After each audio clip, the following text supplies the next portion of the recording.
Hello students. Today is our topic Coulomb's law in vector form.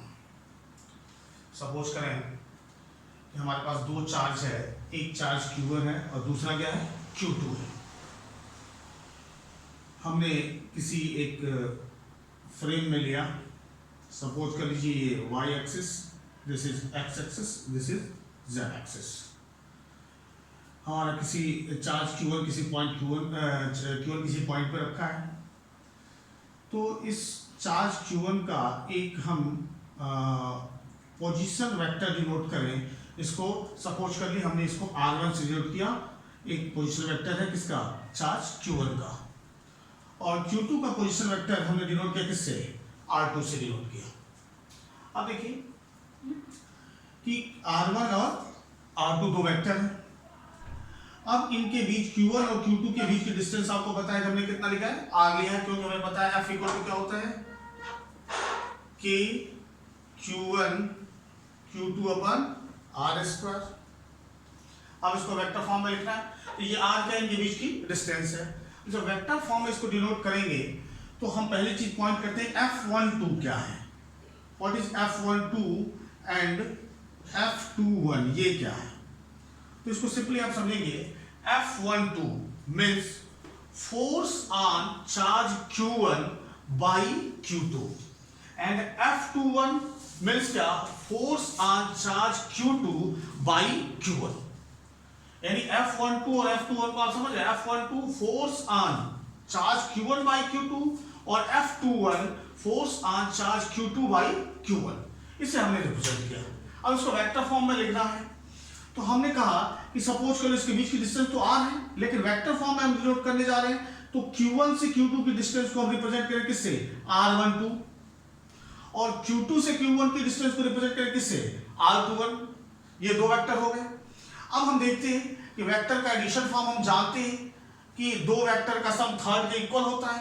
तो हम चलते हैं अगर इधर से, तो हम लिखते हैं R1 वेक्टर R1 और प्लस R12 इसी के साइड का वेक्टर, ये R12 का डायरेक्शन ये रहा, R12 इक्वल टू किसके होगा, R2 के होगा। देन R12 इक्वल टू क्या होगा, R2 माइनस क्या, R1। दूसरे साइड से एडिशन करते हैं, तो एक वेक्टर हो गया R2 और इसके रिस्पेक्ट में ये वाला वेक्टर किधर हो गया, जो इसका डायरेक्शन इधर है, R21 और ये R1 रहा। तो फिर हम क्या लिख सकते हैं, R2 ये vector plus R21 equal to क्या, R1, then R21 equal to क्या, R1 माइनस R2। अब आप दोनों इस इक्वेशन को देखें, ये R2 minus R1 equal to क्या, R12, और ये R1 minus R2 equal to क्या, R21। यानी अगर इन दोनों के मैग्नीट्यूड की बात करें तो दोनों का मैग्नीट्यूड अगर निगेटिव यहां से माइनस कर लें तो R2 माइनस R1 हो जाएगा। इन दोनों का मैग्नीट्यूड क्या है, सेम है, बट इन दोनों वेक्टर का डायरेक्शन क्या है, अपोजिट है। तो हम लिख सकते हैं R12 इक्वल टू क्या, माइनस R21 लिखा जा सकता है, R12 equal to minus R21 लिखा जा सकता है। ठीक, अब देखिए, अब हमें इस वेक्टर फॉर्म में डिनोट करना है, तो वेक्टर फॉर्म में डिनोट करना है तो हमें ये पता है, वेक्टर इतना हमने पढ़ा है कि एक कंसेप्ट होता है किसका, यूनिट वेक्टर का, या R21 ये वेक्टर है। हम ये जानते हैं कि वेक्टर R21 को इसको बोलते हैं mod of vector R21 means क्या, कि वेक्टर R21 का केवल और केवल क्या, मैग्नीट्यूड। तो अगर इसके मैग्नीट्यूड की बात कर रहे हैं तो ये पूरा पूरा वेक्टर है।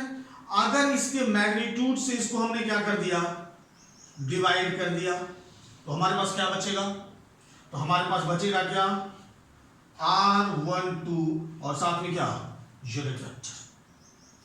अब हमें वेक्टर फॉर्म में डिनोट करना, वेक्टर फॉर्म में डिनोट करने का सीधा सीधा मतलब है कि फोर्स का डायरेक्शन किधर होगा।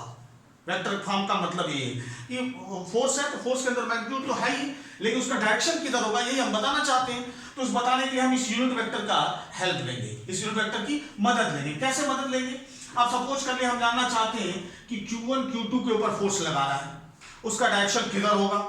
अब उसके डायरेक्शन की बात करेंगे तो हम लिखेंगे क्या, तो हमारे लिखने के लिए देखिए पॉइंट आएगा कैसे,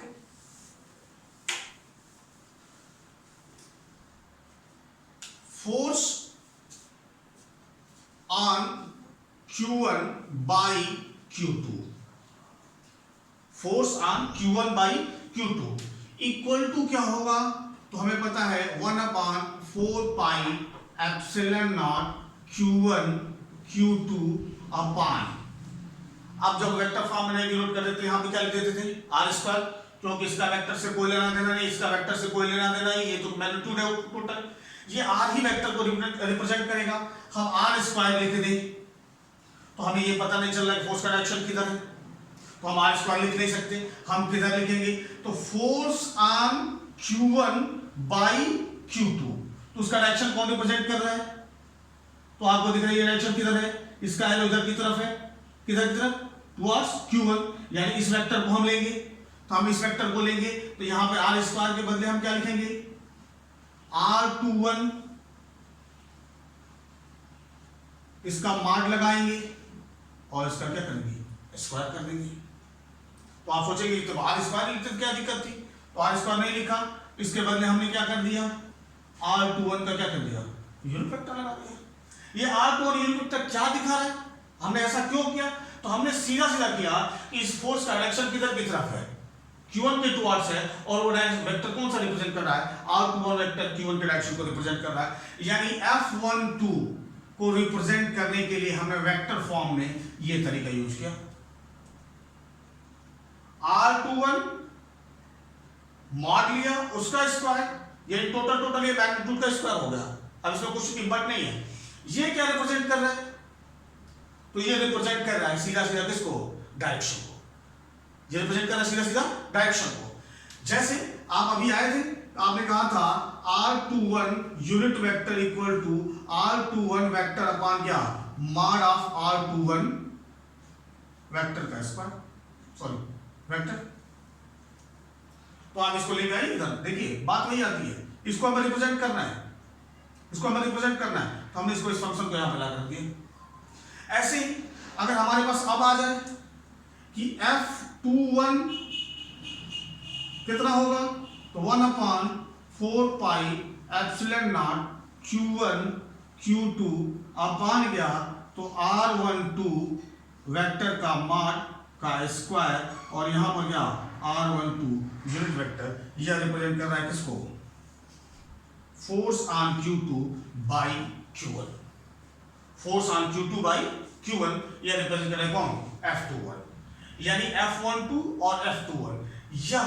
वेक्टर फॉर्म हुआ किसका कूलॉम्स लॉ का, और कूलॉम्स लॉ का जो नॉर्मल फॉर्मूला है F equal to 1/4 pi epsilon naught Q1 Q2 upon क्या R स्क्वायर, और इसी को हमने वेक्टर फॉर्म में डिनोट कर दिया। एक पॉइंट और जो बेसिक पॉइंट है, बेसिक पॉइंट इसका ये है कि Q1 and Q2 are same sign, यानी Q1 और Q2 सेम साइन का हो तो Q1 into Q2 is greater than 0, is greater than 0। जब greater than 0 होगा तो हमको पता है F12 along R21, F12 यानी F12 along R21, यानी ये फोर्स कैसा होगा रिपल्सिव होगा, और Q1 and Q2 is less than 0। बात को समझ रहे हैं आप, Q1 और Q2 दोनों पॉजिटिव है तो दोनों पॉजिटिव को मल्टीप्लाई करेंगे 0 से बड़ा होगा, अगर एक इसमें नेगेटिव है एक पॉजिटिव है तो इसको मल्टीप्लाई करके हमेशा किसका होगा 0 से छोटा होगा, नेगेटिव ही होगा। अगर ये कंडीशन है तो फोर्स क्या होगा अट्रैक्शन का होगा, यानी Q1 and Q2 is greater than 0, force repulsion का, Q1 and Q2 is less than 0, force क्या होगा अट्रैक्शन होगा, और ये वैल्यू यहां पुट करेंगे, ये नेगेटिव पॉजिटिव आपको दिखाएगा। इस तरीके से आप कूलॉम्स लॉ को वेक्टर फॉर्म में इजीली क्या कर सकते हैं रिप्रेजेंट कर सकते हैं।